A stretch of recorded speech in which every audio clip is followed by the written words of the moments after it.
ہاں جی تھوڑا سا یوں کر لیں گے، تھوڑا سا اوپر کر لیں بس۔ الحمدللہ الحمدللہ وحدہ والصلاة والسلام علی من لا نبی بعدہ وعلى آلہ واصحابہ الذین اوفوا عہدا الذین هم مفاتیح الرحمة ومصابیح الغرر۔ اعوذ باللہ من الشیطان الرجیم، بسم اللہ الرحمن الرحیم۔ وَنُنَزِّلُ مِنَ الْقُرْآنِ مَا هُوَ شِفَاءٌ وَرَحْمَةٌ لِّلْمُؤْمِنِينَ وَلَا يَزِيدُ الظَّالِمِينَ إِلَّا خَسَارًا۔ صدق اللہ مولانا العظیم۔ وقال رسول اللہ صلی اللہ علیہ وسلم، ان اللہ يرفع بهذا الكتاب اقواما ويضع به آخرین۔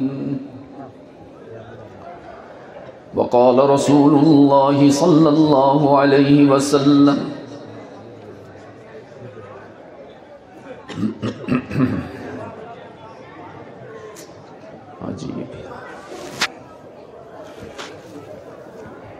میں نے تو چھوٹے بچوں کو اندر بھیجا کہ چھوٹے شور نہ کریں، مجھے نہیں پتا تھا کہ بڑے بھی شور کرتے ہیں۔ عجیب عجیب عجیب۔ ہاں آپ خاموش ہوں گے تو میں قرآن بیان کروں۔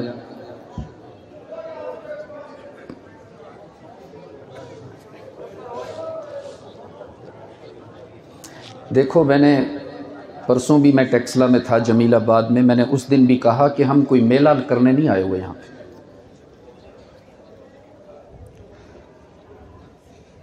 ہم تو عبادت کرنے آئے ہیں۔ عبادت کے آداب ہوتے ہیں۔ صحابہ کے بارے میں آتا ہے، آپ صلی اللہ علیہ وسلم جب تعلیم کے حلقے میں تشریف فرما ہوتے تھے تو اس طرح پرسکون بیٹھے ہوتے تھے کہ یوں لگتا تھا گویا ان کے سروں پر پرندے بیٹھے ہوئے۔ اور ذرا ہم اپنی حالت کا جائزہ لیں عزیز دوستو، ہم یہاں کیا کرنے آئے ہیں، کیوں آئے ہیں؟ پھر شیطان کبھی نہیں چاہتا کہ عبادت کامل ہونے پائے، پہلے تو وہ آنے نہیں دیتا، ہم اس کو ہرا کے پہنچ جائیں پھر وہ شرارت کرواتا ہے ہم سے۔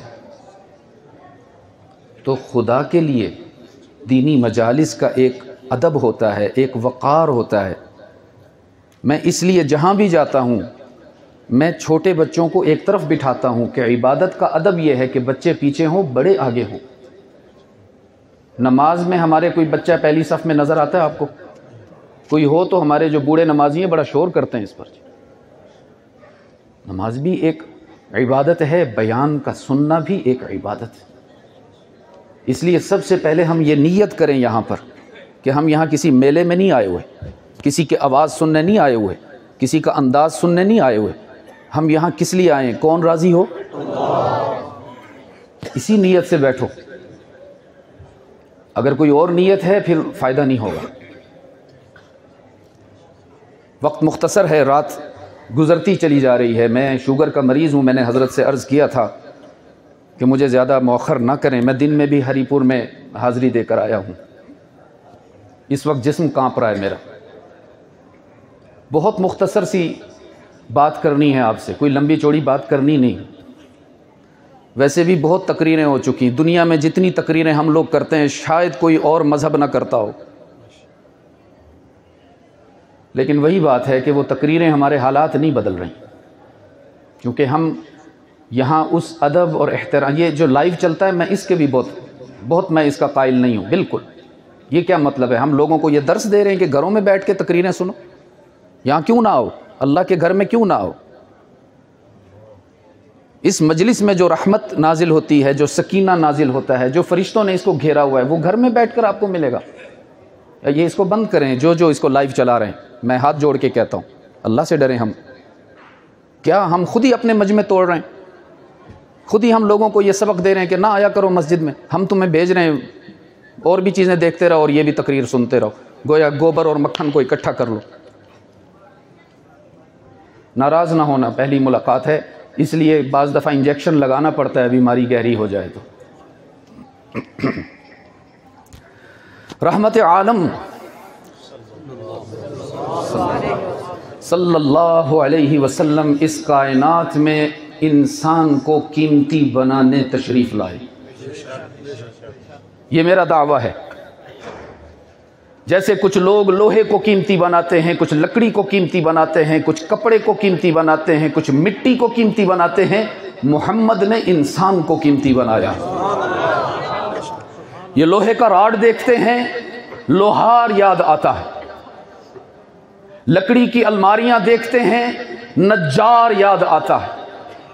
لہلہاتی ہوئی فصلیں دیکھتے ہیں، کسان یاد آتا ہے۔ مسجد کے در و دیوار دیکھتے ہیں، معمار یاد آتا ہے۔ میں اپنی نظر کو کیا کروں، جب ابو بکر و عمر عثمان و علی کو دیکھتا ہوں، محمد مصطفیٰ یاد آتا ہے۔ رحمت عالم انسان کو قیمتی بنانے کائنات میں تشریف لائے، اور جن تعلیمات کے ذریعے قیمتی بنایا، جن آفاقی ہدایات کے ذریعے قیمتی بنایا، جن روشنیوں سے انسانی قلوب کو جگمگایا، انہی تعلیمات کو، انہی روشنیوں کو ہم قرآن کریم کہتے ہیں۔ آج کی اس مبارک محفل میں جو ہمارے دارالعلوم ربانیہ ٹیکسلا کے مضافات میں ہم یہاں 24 مارچ 2022 میں جمع ہیں، مجھے بتایا گیا کہ بحمد اللہ اس ادارے سے 80 طلباء ہیں جنہوں نے اللہ کے پورے قرآن کو اپنے سینہ میں محفوظ فرمایا ہے۔ آج کی یہ محفل بہت قیمتی محفل ہے، اور آپ صلی اللہ علیہ وسلم کی ایک مبارک حدیث ہے کہ جب میرا کوئی امتی قرآن مکمل کرتا ہے، پھر دعا کے لیے ہاتھ اٹھاتا ہے، تو 70,000 فرشتے اس کی دعا پر آمین کہہ رہے ہوتے ہیں۔ در حقیقت آج قبولیت کی محفل ہے، اتفاق سے، حسن اتفاق سے شب جمعہ بھی ہے۔ تو میں چاہتا ہوں کہ ہم قرآن کریم سے کچھ دعا کے آداب سیکھ لیں، کہ جب اللہ ہمیں نیکی کی توفیق مرحمت فرمائے، جب ہماری کوئی عبادت مکمل ہو جائے، تو پھر اللہ سے کیسے دعا کرنی چاہیے اور کتنی دعا کرنی چاہیے۔ ہمیں ہمارا نفس یہ دھوکہ دیتا ہے، جب ہم کوئی نیکی مکمل کر لیں تو ہمارا نفس ہمیں یہ دھوکہ دیتا ہے کہ تم نے بڑا کام کیا، اور قرآن کریم کی تعلیم یہ ہے کہ جب نیکی کی توفیق ملے، جب عبادت کی تکمیل ہو جائے، تو مغرور اور متکبر نہیں ہونا چاہیے، متواضع اور منکسر ہو جانا چاہیے۔ اور اس حوالے سے قرآن کریم ہماری رہنمائی کرتے ہوئے بیت اللہ کی تعمیر کا واقعہ بیان کرتا ہے۔ فرمایا وَإِذْ يَرْفَعُ إِبْرَاهِيمُ الْقَوَاعِدَ مِنَ الْبَيْتِ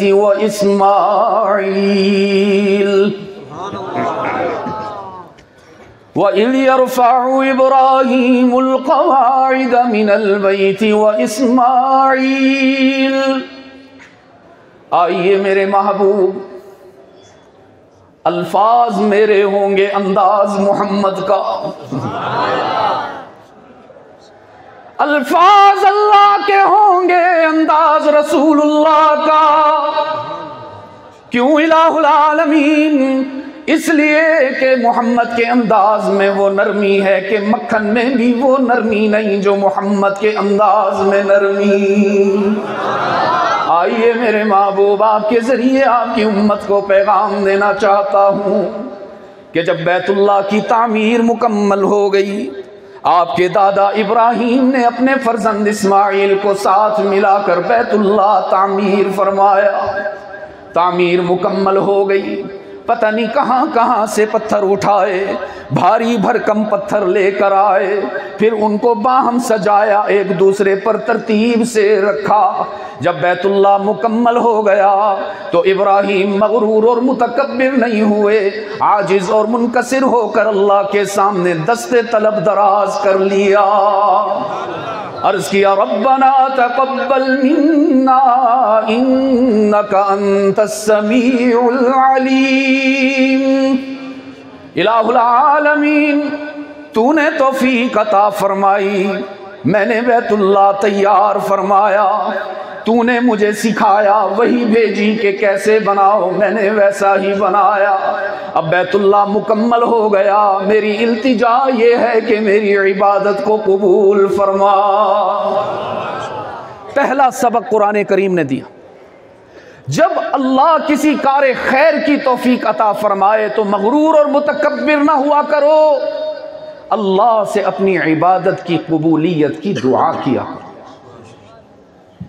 اور دوسرا سبق قرآن کریم نے یہاں یہ دیا کہ جب اللہ سے مانگنے کا موقع آئے تو محض ایک دعا پر اکتفا نہ کیا کرو، مانگتے چلے جایا کرو، اس لیے کہ تمہارے مانگنے میں کمی ہو سکتی ہے، اس کے عطا کرنے میں کوئی کمی نہیں ہوتی۔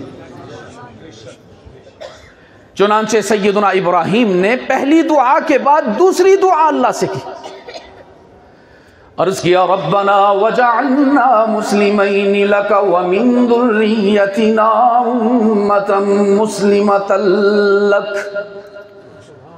الہ العالمین، کام پورا کر لیا، اب مجھے اجرت بھی عطا فرما،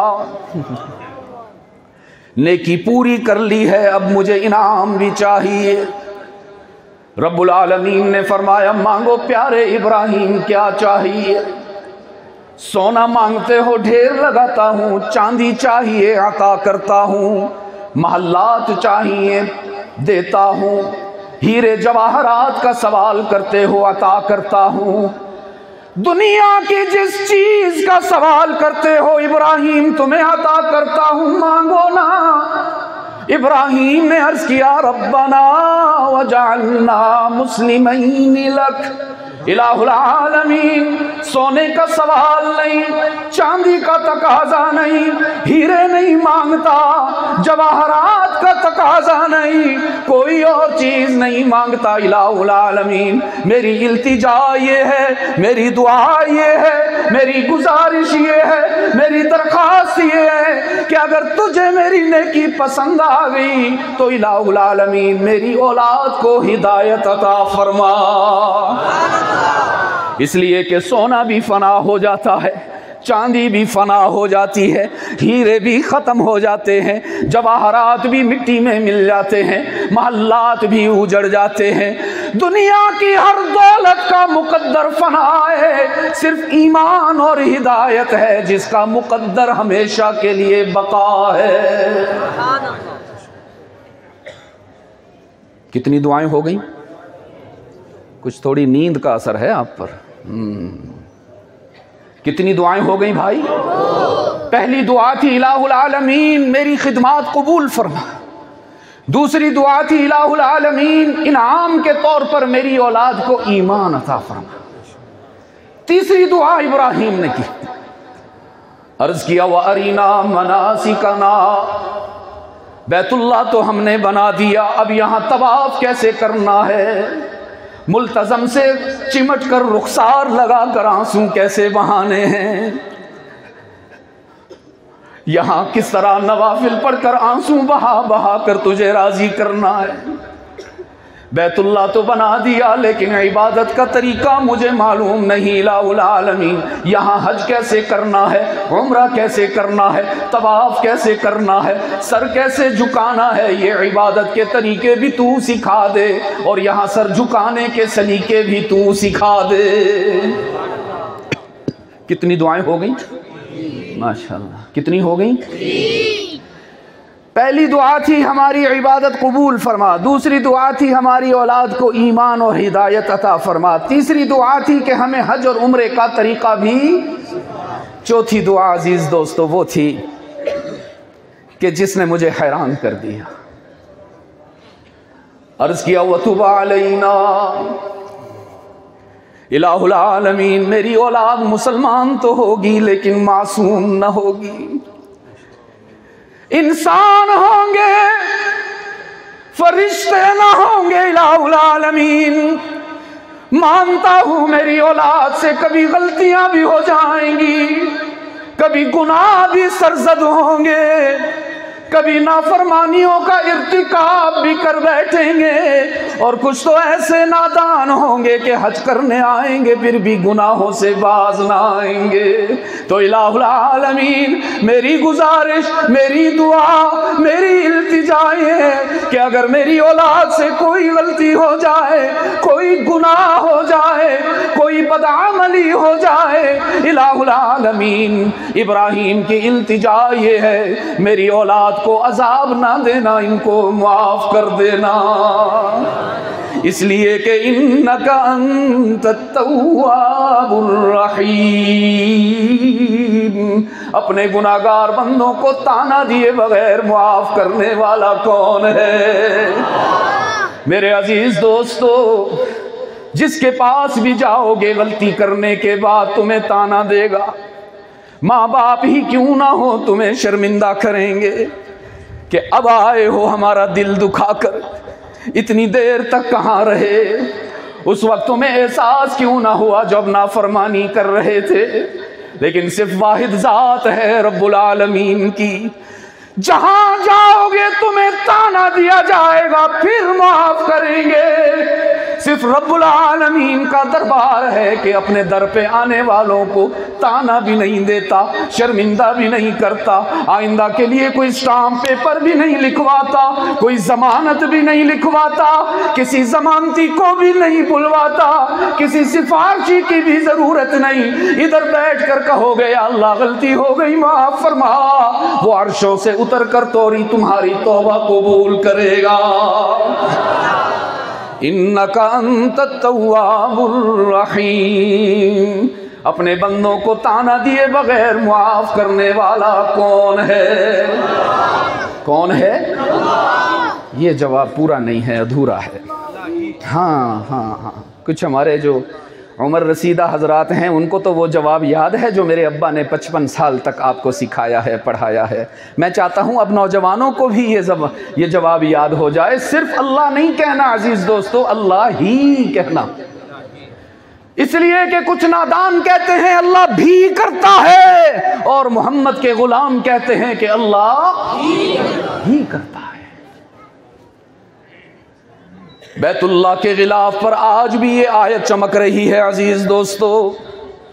رب العالمین نے فرمایا من یعمل سوءا او یظلم نفسا ثم یستغفر اللہ یجد اللہ غفورا رحیما۔ آپ میں سے کوئی گیا ہے بیت اللہ؟ ہاتھ اٹھائیے۔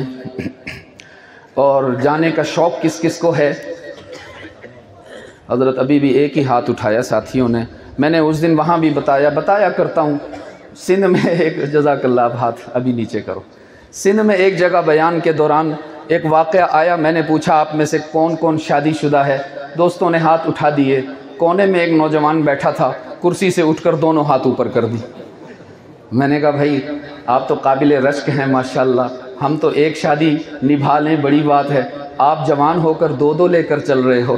کہنے لگا نہیں مفتی صاحب دو کہاں، ابھی تو ایک بھی شادی نہیں ہوئی۔ تو میں نے کہا پھر عزیز آپ نے دو ہاتھ کیوں اٹھائے؟ کہنے لگے شادی نہیں ہوئی تو کیا ہوا، شادی کا شوق تو بہت ہے نا۔ آپ میں سے کس کس کو شوق ہے بیت اللہ حاضری ہو جائے؟ شکر ہے الحمدللہ، اللہ ہم سب کو حاضری نصیب فرمائے۔ اور اصل میں بات یہ ہے گوئی گھاڑ والوں، اصل بات یہ ہے مولانا قریشی صاحب، بات یہ ہے جب ہم حج عمرے کی نیت کرتے ہیں نا تو ہماری نظر ادھر جانے کے بجائے ادھر چلی جاتی۔ ہم سوچتے ہیں پیسہ تو ہے نہیں، روپیہ تو ہے نہیں، ریال تو ہے نہیں، جائیں گے کیسے؟ اور میرا ایمان یہ ہے نہ ہمیں روپیہ حج کے لیے لے کر جاتا ہے، نہ ریال لے کر جاتا ہے، نہ پاسپورٹ لے کر جاتا ہے، رب العزت کی جلالت کی قسم ہے میرے رب کا کرم لے کر جاتا ہے۔ اور وہ جب کرم کرنے پر آ جائے تو پھر حالات بھی بناتا ہے، اسباب بھی بناتا ہے۔ مولانا روم رحمۃ اللہ علیہ نے ایک چیوٹی کا واقعہ بیان فرمایا ہے۔ فرمایا بود مورے حوث داش کے در کعب رسد. آپ کیا کہتے ہو چونٹی کو؟ ہاں پیلی، وہ ہری پور والے بھی پیلی کہتے ہیں. بود مورے حوث داش کے در کعب رسد، دستور پائے کبوتر زد و ناگا رسید. ایک پیلی کے دل میں آرزو پیدا ہوئی کسی طرح مکہ پہنچ جاؤں، بیت اللہ کے گرد دیوانی ہو کر چکر لگاؤں اور پھر زندہ واپس نہ آؤں، کسی حاجی کے پاؤں کے نیچے آ کر شہید ہو جاؤں. لیکن کہنے لگی الہ العالمین، راستے میں صحرا بھی ہیں، دریا بھی ہیں، سمندر بھی ہیں، پہاڑ بھی ہیں، جنگلات بھی ہیں، میں چھوٹی سی پیلی ہوں، کیسے پہنچ سکوں گی؟ رب العالمین نے فرمایا پیلی تو چھوٹی ہے تو کیا ہوا، تیرا رب تو بہت بڑا ہے. تیرا کام تھا دعا کرنا، میرا کام ہے عطا کرنا. تیرا کام تھا مانگ لینا، میرا کام ہے مان لینا. تو نے اپنا کام کر لیا، اب میں اپنا کام کر کے دکھاؤں گا. اللہ نے اپنے خزانوں سے ایک کبوتر کی ڈیوٹی لگائی، اڑتے ہوئے جاؤ، راستے میں رکنا نہیں، بریک نہیں لگانی، پانی نہیں پینا، رفتار آہستہ نہیں کرنی، اڑتے ہوئے جاؤ، آندھی طوفان کی طرح پہنچو. ابھی پیلی کی دعا مکمل نہ ہونے پائے، پہلے پہنچ جاؤ، اس کے قریب بیٹھ جاؤ. وہ کبوتر اڑتا ہوا آیا، چونٹی کے پاس بیٹھ گیا. حق تعالیٰ نے فرمایا پیاری چونٹی بیٹھ جا اس کے پاؤں پر، یہی تیرا جہاز بن جائے گا. اب تم بتاؤ نا ٹیکسلا والو، پیسے کی ضرورت تھی کہ نہیں؟ جواب کمزور ہے، اور میں چاہتا ہوں نہیں، اتنا اونچا کہو کہ غیر اللہ سے ہونے کا یقین دلوں سے نکل جائے. ٹکٹ کی ضرورت نہیں، پاسپورٹ کی ضرورت نہیں، پیسے کی ضرورت، ریال کی ضرورت نہیں، کسی انتظام کی ضرورت نہیں. حق تعالیٰ نے فرمایا پیلی بیٹھ جا اس کے پاؤں پر، یہی تیری فلائٹ بن جائے گا. وہ چونٹی کبوتر کے پاؤں پر بیٹھ گئی اور کبوتر اللہ کے حکم سے ماہوے پرواز ہو گیا. اڑتے اڑتے پہاڑوں سے گزر گیا، جنگلات کو سر کیا، سمندروں کو عبور کیا، دریاؤں سے گزر گیا، سیدھا مکہ پہنچ گیا، بیت اللہ کی چھت پر بیٹھ گیا. حق تعالیٰ نے فرمایا پیلی چھوڑ دے اس کا پاؤں، تیری دعا قبول ہو گئی. پیسہ نہیں لے کر جاتا، رب کا کرم لے کر جاتا ہے. وہ پیلی کو پہنچائے اور محمد کے امتی کو نہ پہنچائے. نظر یہاں سے ہٹا کے وہاں جما کر تو دیکھو. میرے والد صاحب رحمت اللہ علیہ فرماتے تھے جب اللہ سے مانگا کرو اپنے حالات سامنے نہ رکھا کرو، اس کا کرم سامنے رکھا کرو. فرمایا من یعمل سوءا او یظلم نفسا ثم یستغفر اللہ یجد اللہ غفورا رحیما. اگر تم نے بہت گناہ کر لیے، نفس کے جال میں الجھ کر دن رات ٹھوکریں کھاتے رہے، رب کی نافرمانی میں مبتلا ہو گئے، اگر تمہارے گناہ آسمان کے ستاروں سے زیادہ، ریت کے ذروں سے زیادہ، بارش کے قطروں سے زیادہ، ہوا کے جھونکوں سے زیادہ، سمندر کی لہروں سے زیادہ ہو گئے، گھبرانے کی ضرورت نہیں، بلکہ اللہ کہتا ہے گھبرانے کی اجازت نہیں، گھبرانے کی اجازت ہی نہیں. بس ایک مرتبہ اپنا سارے گناہوں کو لے کر میرے در پہ آؤ نا، تھوڑے سے آنسو بہاؤ نا، اپنی جھولی پھیلاؤ نا، میرے لطف و کرم کو آزماؤ. رب کہہ رہا ہے تمہارے آنے میں دیر ہو سکتی ہے، میرے راضی ہونے میں دیر نہیں، اس لیے کہ انک انت التواب الرحیم. اپنے گناہگار بندوں کو تانا دیے بغیر، شرمندہ کیے بغیر معاف کرنے والا کون؟ ہاں میرے عزیز دوستو، ہم تو اپنے دوستوں کی غلطیاں تلاش کرتے ہیں، ہم تو اپنی اولاد کی غلطیاں ڈھونڈتے ہیں. دنیا کے ایگزامینرز، دنیا کے پیپر چیک کرنے والے ممتحن استاذ ٹیسٹ لینے کے بعد اپنے طلباء کی غلطیاں تلاش کرتے ہیں، ان کے گرد لال رنگ سے دائرہ لگاتے ہیں، اور قربان جاؤں اپنے رب کی رحمت پر، اللہ اپنے بندوں کے گناہوں کو دیکھنے کے بجائے ان کی نیکیوں کو بڑھاتا ہے۔ کبھی غور تو کرو نا، کبھی میں اپنے گریبان میں جھانکوں نا، میرے سارے گناہوں کو اللہ میری اولاد سے بھی چھپاتا ہے، میری برادری سے بھی چھپاتا ہے، میرے نمازیوں سے بھی چھپاتا ہے، میرے دوستوں سے بھی چھپاتا ہے، میرے جسم پر عزت کی چادر پہنا دیتا ہے۔ یہ کون ہے ہمارے رب کے سوا؟ کوئی نہیں دنیا میں ایسا رشتہ جو تمہارے گناہوں کو چھپا لے، صرف رب العالمین ہے جس کا یہ اعلان ہے، دنیا میں بھی تمہارے گناہ چھپاؤں گا، اور اگر توبہ کر کے آؤ گے آخرت میں بھی تمہارے گناہ تمہارے محمد سے بھی چھپاؤں گا۔ فلسفہ نہیں ہے، خطابت کے جوہر نہیں دکھا رہا، رب کعبہ کی قسم، بخاری کی روایت، رحمت عالم صلی اللہ علیہ وسلم نے فرمایا اللہ اپنے ایک بندے کو اپنے قریب بلائیں گے، اتنا قریب بلائیں گے کہ اللہ کی اور اس کی بات کوئی اور نہیں سنے گا،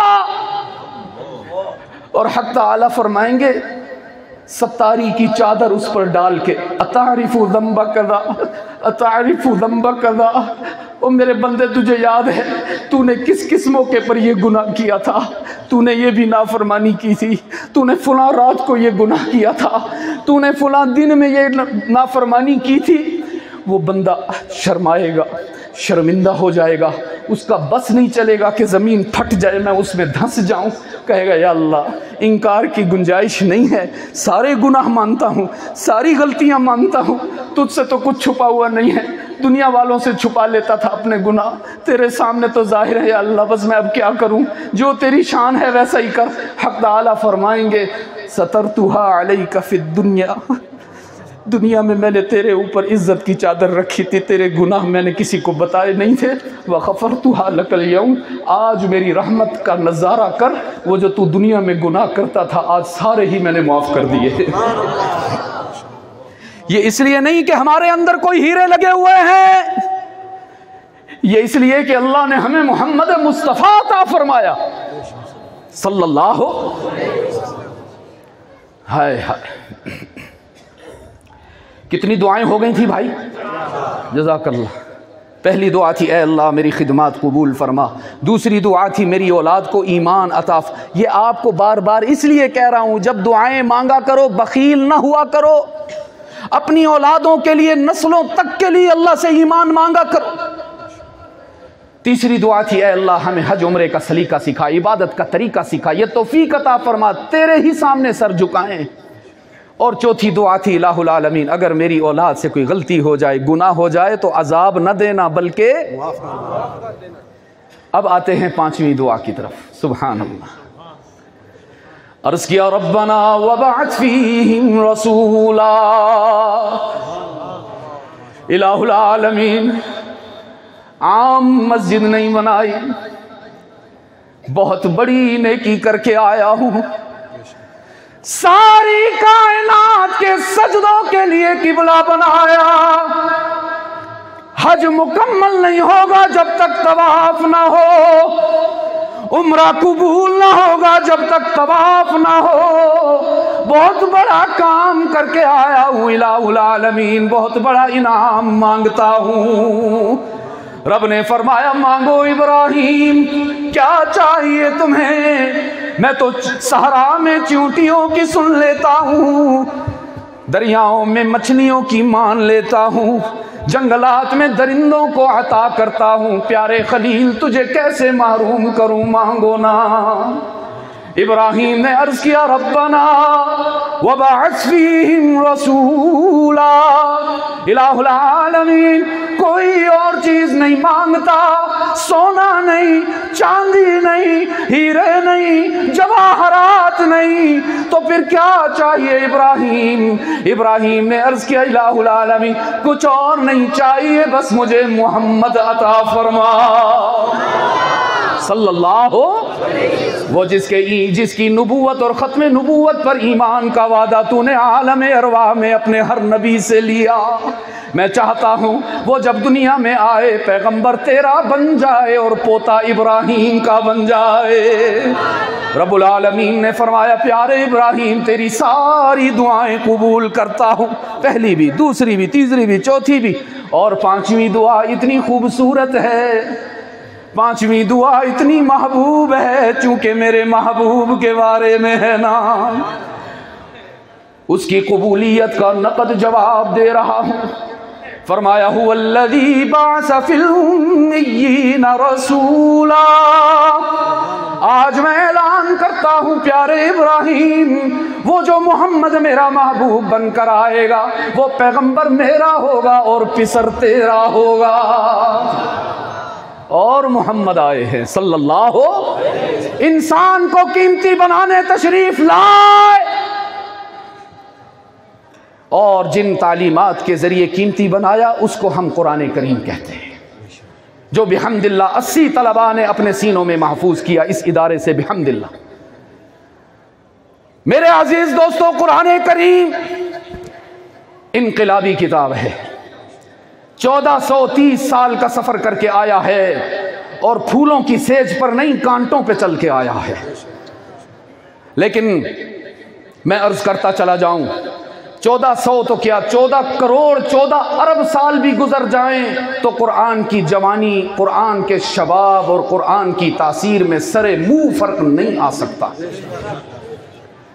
آیات بدلنا تو دور کی بات، الفاظ بدلنا تو دور کی بات، حروف اور حرکات بدلنا تو دور کی بات، ہمارا ایمان ہے، ہمارا ایمان ہے کہ آج قاری عطا الرحمن عابد نے وہیں پر غنہ کیا، وہیں پر مد کیا جہاں 1400 سال پہلے محمد نے غنہ کیا، محمد نے مد کیا ہے۔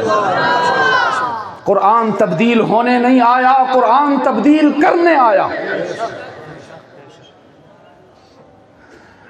کسی نے شیخ سعدی سے پوچھا تھا حضرت یہ قرآن ہی تھا نا جس کو پڑھ کر صحابہ کی بات درندے مان لیتے تھے، ہوائیں مان لیتی تھیں، دریا مان لیتے تھے؟ صحابہ نے بھی قرآن پڑھا، ہم بھی قرآن پڑھتے ہیں، ان کی بات ساری کائنات مانتی تھی، ہماری بات ہماری اولاد ہی نہیں مانتی، تو کیا قرآن بدل گیا؟ شیخ سعدی نے فرمایا نہیں، قرآن نہیں بدلا، مسلمان بدل گیا۔ فرمایا باراں کے در لطافت تبعش خلاف نیست، باراں کے در لطافت تبعش خلاف نیست، در باغ لالا روید و در شور بوم و خس۔ شیخ سعدی نے فرمایا آسمان سے برسنے والی بارش کے رنگ میں کوئی فرق نہیں، اس کی خوشبو، اس کے ذائقے، اس کی تاثیر میں کوئی فرق نہیں، لیکن یہی بارش جب باغات پر برستی ہے، کھیت کھلیان پر برستی ہے، جب گلستان میں برستی ہے، پھول کھلتے ہیں، خوشبو اٹھتی ہے، لیکن یہی بارش جب کوڑے کے ڈھیر پر برستی ہے تو بدبو اٹھتی ہے، تعفن اٹھتا ہے۔ شیخ سعدی نے فرمایا قرآن کا حال بھی بارش کی طرح ہے، قرآن کا حال بھی، قرآن کا حال بھی بارش کی طرح ہے۔ اسے ابو جہل سنے تو زندیق بنتا ہے، ابو بکر سنے تو صدیق بنتا ہے۔ فرق قرآن میں نہیں آیا، فرق ہم میں آ گیا، ہم نے قرآن سے محض رسمی تعلق بنایا ہوا ہے، بس کبھی کبھی نکال کے اس کو چوم لیتے ہیں، کبھی کبھی ماتھے پہ لگا لیتے ہیں، کبھی بچیوں کی شادی ہو تو سر پہ سایہ کر لیتے ہیں، آج کل تو خیر سے تعویذات بھی لکھ لیتے ہیں۔ آپ بھی لکھواتے ہو تعویذ؟ سمجھدار مرید بنو، سمجھدار۔ سچے پیر تو ہوتے ہی ہیں خیر ہمارے پیر صاحب کی طرح، لیکن کچھ ہوتے ہیں نا پروفیشنل مذہبی سوداگر۔ وہ ایک سمجھدار مرید تھا، گیا پیر صاحب کے پاس، کہنے لگا پیر صاحب میں نے بکریاں پالی ہوئی ہیں رات کو کوئی کمبخت بھیڑیا آتا ہے میری بکری اٹھا کر لے جاتا ہے.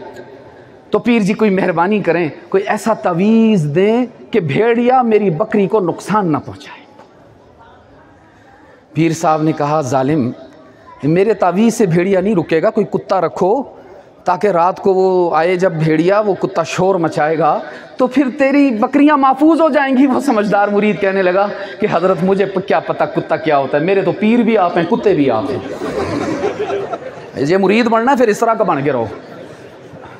قرآن سے رسمی تعلق نہیں, حقیقی تعلق چاہیے. قرآن سے دوستی کیجئے.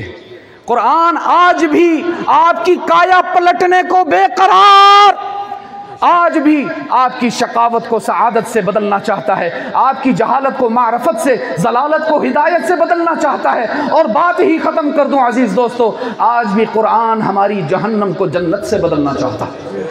شرط یہ ہے کہ قرآن سے دوستی کیجیے. میں ماریشس میں تھا, یہ ساؤتھ افریقہ کے قریب.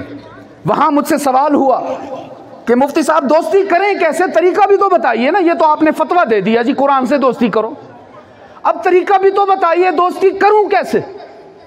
میں نے ان کے سامنے فارمولہ رکھا. میں نے آج ہری پور میں بھی, وہاں بھی چونکہ ہمارے ہاں اسکول اور کالج کے طلباء نے قرآن کریم کا ترجمہ مکمل کیا تھا مفتی حبیب الرحمن صاحب کے ہاں, میں نے ان کے سامنے بھی یہی بات رکھی. آپ میں بھی نوجوان بہت نظر آ رہے ہیں, میں آپ کے سامنے بھی فارمولہ رکھتا ہوں. قرآن سے دوستی کا وہی فارمولہ ہے جو انسان سے دوستی کا فارمولہ. ایک مثال لیتا ہوں, آپ بسوں میں سفر کرتے ہوں گے, ٹرین میں سفر کرتے ہوں گے, جہاز میں جاتے ہیں کہ نہیں جاتے. آپ کے ساتھ بہت سارے مسافر ہوتے ہیں, سب سے آپ کی دوستی نہیں ہوتی, اس سے ہوتی ہے جس سے آپ گفتگو کرتے ہیں, جس سے پوچھتے ہیں محترم آپ کا نام کیا ہے, کام کیا کرتے ہو, کہاں جا رہے ہو, کہاں سے آ رہے ہو, مقصد سفر کیا. ایسے ہی ہے نا, وہ آپ کو جواب دیتا جاتا ہے اور پھر آپ سے دوستی ہوتی چلی جاتی ہے. گاڑی منزل پر پہنچے نہ پہنچے دوست پکا بن جاتا ہے. قرآن سے بھی دوستی کے لیے یہی فارمولہ ہے. آپ قرآن سے گفتگو کیجئے. میرا دعویٰ ہے دنیا میں قرآن سے بہتر دوست نہیں ہے. دنیا کا ہر دوست بے وفا ہو جاتا ہے, دنیا کا ہر رشتہ آپ کو تنہا چھوڑ دیتا ہے. صرف قرآن ہے جو نہ دنیا میں اکیلا چھوڑتا ہے نہ آخرت میں اکیلا چھوڑتا. آپ گفتگو تو کیجئے. تھوڑی سی مثال پیش کرتا ہوں آپ کے سامنے, اس احساس کے ساتھ کہ وقت نازک ہے, آپ بھی تھکے ہوئے ہیں اور مجھے بھی پنڈی واپس پہنچنا ہے. بہت مختصر سے کچھ سوالات میں قرآن سے کرتا ہوں آپ سب کا نمائندہ بن کر, اور پھر ہم یہ دیکھتے ہیں آیا قرآن ہمیں جواب دیتا ہے کہ نہیں دیتا. لیکن پھر آپ کو وعدہ کرنا ہوگا, اگر قرآن آپ کے سوالوں کے جواب دے کر آپ کو مطمئن کر دے تو آج کے بعد قرآن سے یاری پکی ہوگی انشاءاللہ. پہلا سوال جب ہم کسی سے دوستی کرتے ہیں, تعارف حاصل کرتے ہیں, پہلا سوال ہم کرتے ہیں کہ محترم آپ کا نام کیا ہے. جزاک اللہ. میں نے قرآن کریم سے عرض کیا, ہمیں علماء نے آپ کا نام بتایا, قراء نے آپ کا نام بتایا, اساتذہ نے نام بتایا, والدین نے نام بتایا. آج آپ خود بتائیے آپ کا نام کیا ہے. قرآن کریم نے فرمایا بل ہوا قرآن مجید. کیا نام بتایا جی؟ ہاں, آپ جواب جلدی دیں گے, ہم بات مکمل کریں گے. کیا نام بتایا؟ میں نے کہا قرآن کریم آپ کا کام کیا ہے, کیوں آئے ہو دنیا میں؟ فرمایا ھدی للمتقین. کیوں آیا جی؟ تقوی والوں کی ہدایت میں اضافے کے لیے. اور جو ترجمہ میں کیا کرتا ہوں, عرض کرتا ہوں, قرآن نے کہا فیصل بوئی گھاڑ کے مسلمانوں سے یاری لگانے دنیا میں آیا ہوا ہوں. میں نے کہا قرآن کریم کہاں سے آئے ہو, آپ کا مقام کیا ہے؟ فرمایا فی لوح محفوظ. کہاں سے آیا؟ میں نے کہا قرآن کریم آپ کو بھیجا کس نے ہے دنیا میں؟ فرمایا تنزیل من رب العالمین. کس نے بھیجا؟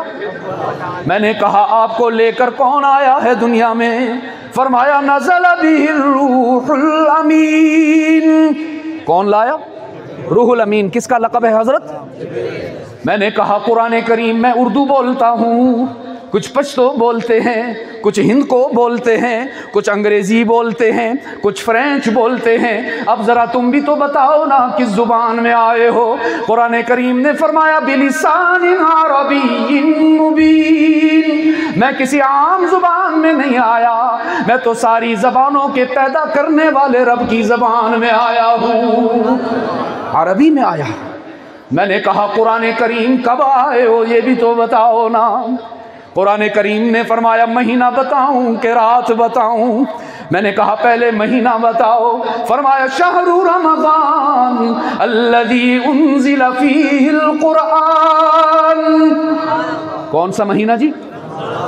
جواب مل رہے ہیں؟ میں نے کہیں ترجمہ نہیں کیا، پھر بھی آپ کو سمجھ آ رہے ہیں کہ نہیں؟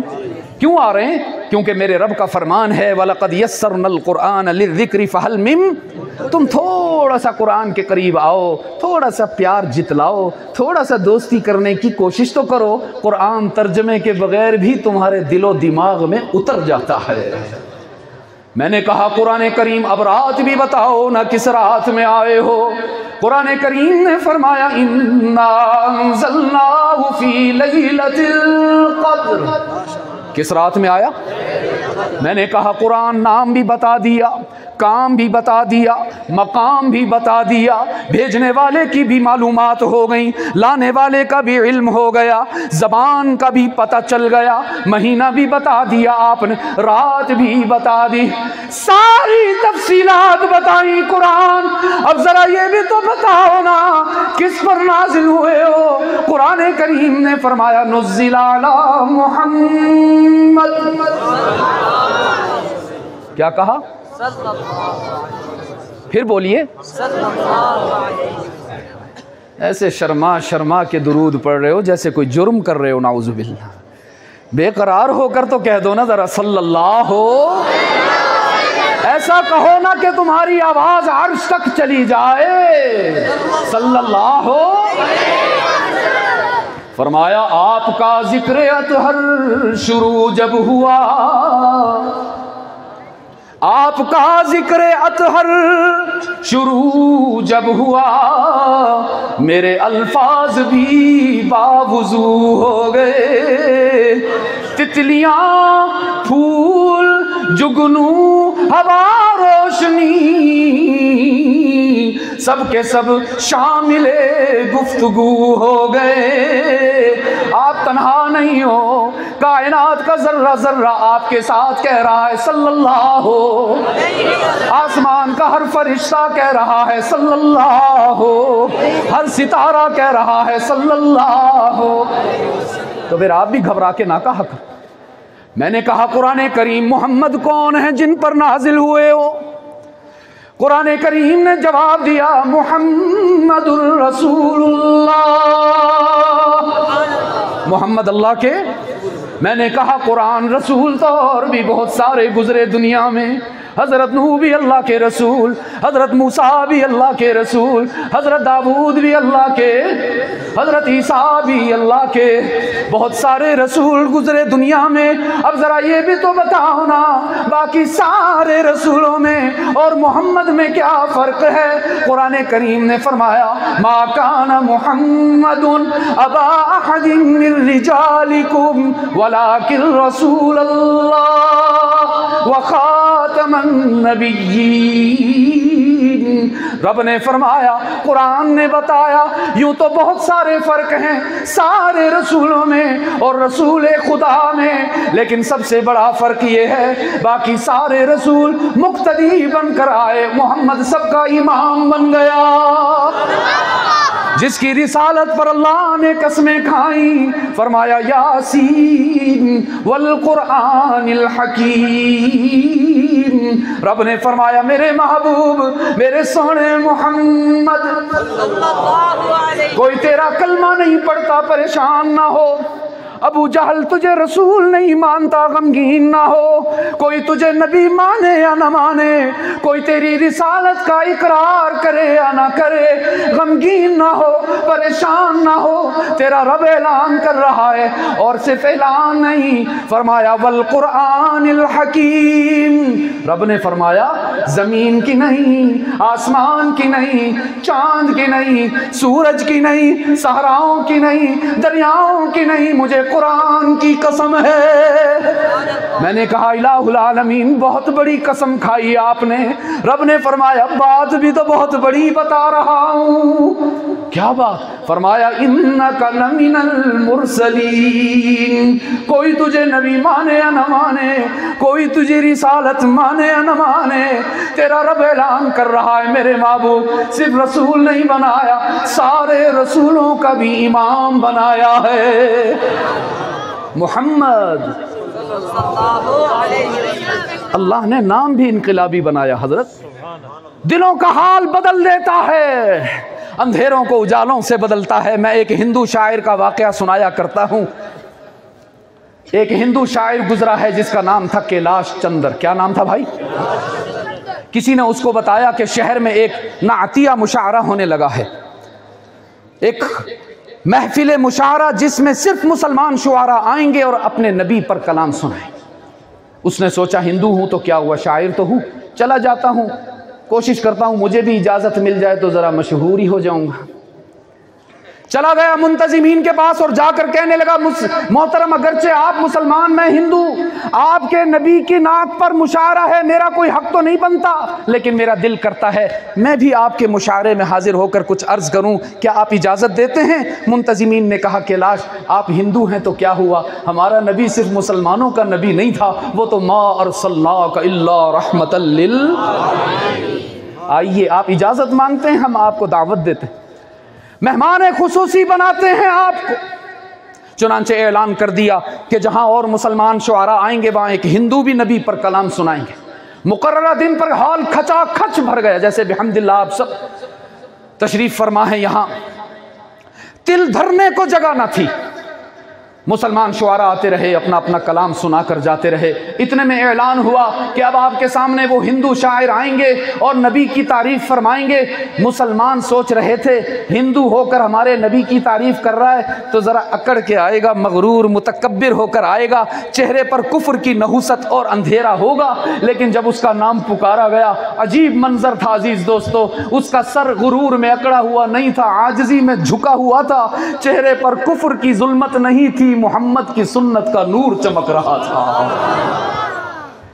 سٹیج پر آیا لڑکھڑاتا ہوا، کپ کپاتے ہاتھوں سے اس نے مائک پکڑا اور ایک ہاتھ سے وہ کاغذ نکالا جس پر اس نے کلام لکھا ہوا تھا اور کلام سنایا۔ آپ بھی سننا چاہو گے؟ کہتا ہے یہ ارض مقدس ہے، مدینہ کی زمین ہے، یہ ارض مقدس ہے، مدینہ کی زمین ہے، جنت بھی یہیں، وارث جنت بھی یہیں ہے، صلی اللہ دنیا کا عقیدہ ہے اور میرا بھی یقین ہے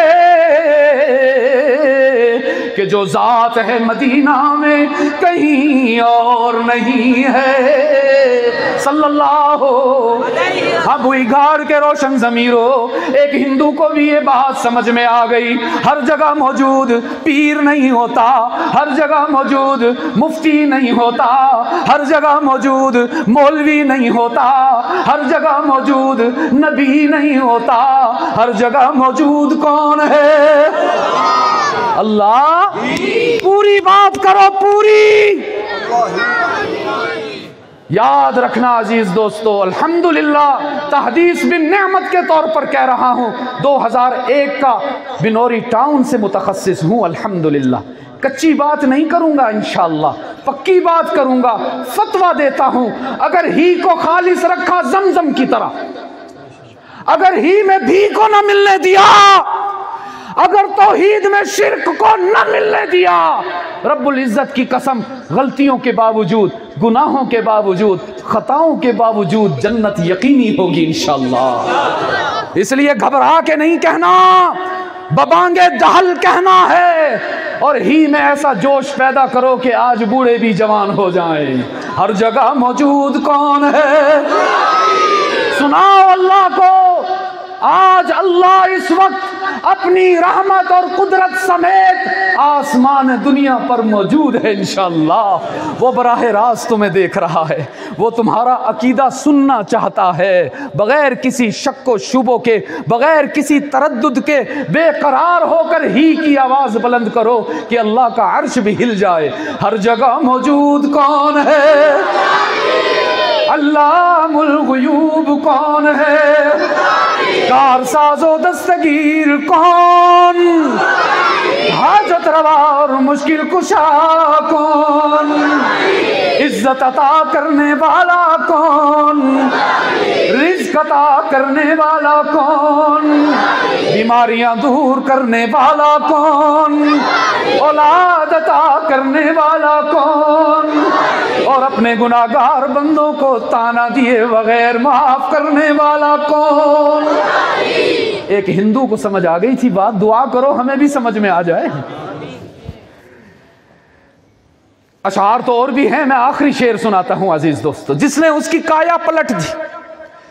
کہتا ہے نام محمد سے مجھے حسن عقیدت، صلی اللہ ہے نام محمد سے مجھے حسن عقیدت، اب کفر میرا کفر نہیں حاصل دی ہے، کلام مکمل کر لیا، کاغذ لپیٹ کر جیب میں ڈال لیا، آنکھوں سے آنسو برس رہے ہیں، دونوں ہاتھ بلند کر کے کہنے لگا مسلمانوں مجھے مبارکباد دیجئے نا، میں تو کلام لکھنے بیٹھا تھا، رب نے میرا کام بنا دیا، میں تو اشعار لکھنے بیٹھا تھا، اس نے تقدیر سوار دی، تم سب گواہ ہو جاؤ، آج کے بعد میں کیلاش چندر نہیں، آج کے بعد میں محمد کا غلام بن گیا۔ اور پھر کیلاش بھی پڑھنے لگا، سارا مجمع بھی پڑھنے لگا، اور فیصل کا دل چاہتا ہے تم بھی میرے ساتھ پڑھ لو، لا الہ الا اللہ، لا الہ الا اللہ۔ گھبرا کے نہیں، شرما کے نہیں، ایسے تم گھبرائے ہوئے ہو، شرمائے ہوئے ہو جیسے پتہ نہیں کیا، اللہ معاف فرمائے، نیند آ گئی کیا؟ بس یہ تو آخری وقت ہے، وہ تو شمع بھی بجھنے سے پہلے بھڑک جاتی ہے ذرا۔ رحمت عالم سے صحابہ نے پوچھا تھا من اسعد الناس بشفاعتک یوم القیامہ، اللہ کے محبوب وہ کون خوش نصیب ہوگا جس کو آپ کی شفاعت نصیب ہوگی؟ رحمت عالم نے فرمایا من قال لا الہ الا اللہ مخلصا بقلبہ، جو گھبرا کے نہیں، شرما کے نہیں، ادھر ادھر دیکھ کر نہیں، دل کی گہرائیوں سے پڑھے گا لا الہ الا اللہ، لا الہ الا اللہ، لا الہ الا اللہ، لا الہ الا اللہ۔ اور میں چاہتا ہوں آج تو میں اس کا ترجمہ بھی سکھا کر چلا جاؤں، سیکھنا چاہو گے؟ پھر یاد رکھو گے؟ دہراتے رہو گے؟ گھبرا کے شرما کے؟ تیرے سوا معبود حقیقی کوئی نہیں، کوئی نہیں، یہی عقیدہ ہے۔ اللہ کے سوا کوئی معبود ہے؟ اللہ کے سوا کوئی مسجود ہے؟ اللہ کے سوا کوئی مقصود ہے؟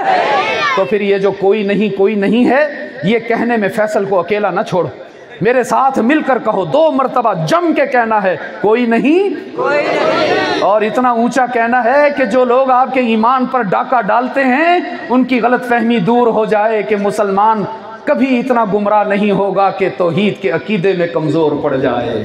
تیرے سوا معبود حقیقی کوئی نہیں، اور تیرے سوا مسجود حقیقی نہیں، کوئی نہیں، تیرے سوا مقصود حقیقی کوئی نہیں، اور تیرے سوا مشہود حقیقی نہیں، کوئی نہیں، اب تو رہے بس تا دم آخر ورد زباں میرے الہ، لا الہ الا اللہ، لا الہ۔ میرے عزیز دوستو، قرآن نے آپ کو سوالوں کے جواب دیے کہ نہ دیے؟ تو پھر میرا دعویٰ سچا ثابت ہو گیا کہ کائنات میں قرآن سے اچھا دوست کوئی نہیں، اس لیے کہ دنیا کا ہر دوست بے وفا ہو جاتا ہے لیکن قرآن کبھی بے وفائی نہیں کرتا۔ اس نے پہلے بھی بکریاں چرانے والوں کو تخت و تاج عطا کیا تھا، یہ آج بھی آپ کی بگڑی بنانے کو منتظر اور بے قرار بیٹھا ہے۔ دیر ہماری طرف سے ہے، قرآن کی طرف سے نہیں۔ آج یہ نیت کیجئے کہ انشاءاللہ اپنے آپ کو بھی اور اپنی اولاد کو بھی قرآن سے وابستہ کریں گے انشاءاللہ، مساجد اور مدارس کے ساتھ وابستہ رہیں گے انشاءاللہ، ان کو تنہا نہیں چھوڑیں گے۔ اب ایک بات آپ کو اپنی بتاؤں، مختلف ممالک میں جانا ہوا ابا جی کے ساتھ بھی، ان کے بعد بھی یہاں پر بھی آپ دیکھیے، دعوت فکر دیتا ہوں، کسی چرچ کے باہر چندے کا ڈبہ نہیں ملے گا۔ کیوں حضرت؟ کسی چرچ کے باہر، کسی وہ جو یہودیوں کی عبادت گاہ ہوتی ہے، کیا کہتے ہیں اس کو، کہیں پر بھی آپ کو چندے کا ڈبہ نہیں ملے گا۔ افسوس یہ ہے کہ یہیں پر ہی آ کر ہماری کمزوری پوری دنیا کے سامنے ظاہر ہوتی ہے۔ خدا کے لیے جیسے اپنے گھر کا خیال رکھتے ہیں، ڈرائنگ روم کا بلب فیوز ہو جائے تو محلے والے آ کے نہیں بتاتے آپ کے گھر میں بلب فیوز ہو گیا، آپ خود ہی پرواہ کرتے ہیں اس کی۔ میرے عزیز دوستو، ایک واقعہ آخر میں سناؤں اور پھر دعا کرتے ہیں انشاءاللہ۔ غزوہ تبوک کے موقع پر آپ کو یاد ہوگا دشمن نے بڑی سخت دھمکی دی تھی، قیصر روم نے، کہ ہم مدینہ کی اینٹ سے اینٹ بجانے کے لیے آ رہے ہیں۔ اور اس وقت کیفیت یہ تھی کہ کھجور کی سالانہ فصل ختم ہو چکی تھی، اگلی فصل ابھی اتری نہیں تھی، مسلمان پریشان حال تھے، اس وقت قسم پرسی کا عالم تھا۔ تو رحمت عالم صلی اللہ علیہ وسلم نے اعلان فرمایا تھا، من الذی یقرض اللہ قرضا حسنا۔ ساتھی کہتے ہیں حضور نے چندہ کیا تھا، میں کہتا ہوں یہ لفظ بہت ہی نامناسب ہے ہمارے نبی کی شان کے مطابق۔ حضور نے ترغیب دی تھی اپنی ذات پر خرچ کرنے کے لیے نہیں، اللہ کے دین پر خرچ کرنے کے لیے۔ مشہور واقعہ ہے، میں اس کو تفصیل میں نہیں جاتا، آپ کو علماء بتاتے رہے ہوں گے۔ اس روز حضرت ابو بکر کتنا سامان لائے تھے؟ کتنا سامان لائے تھے؟ ماشاءاللہ۔ حضرت عمر کتنا سامان لائے تھے؟ صحابہ سامان لاتے جا رہے تھے اور مسجد نبوی میں ڈھیر لگتا چلا جا رہا تھا سامان کا۔ آپ کو پتہ ہے اس روز بازی کس نے جیتی؟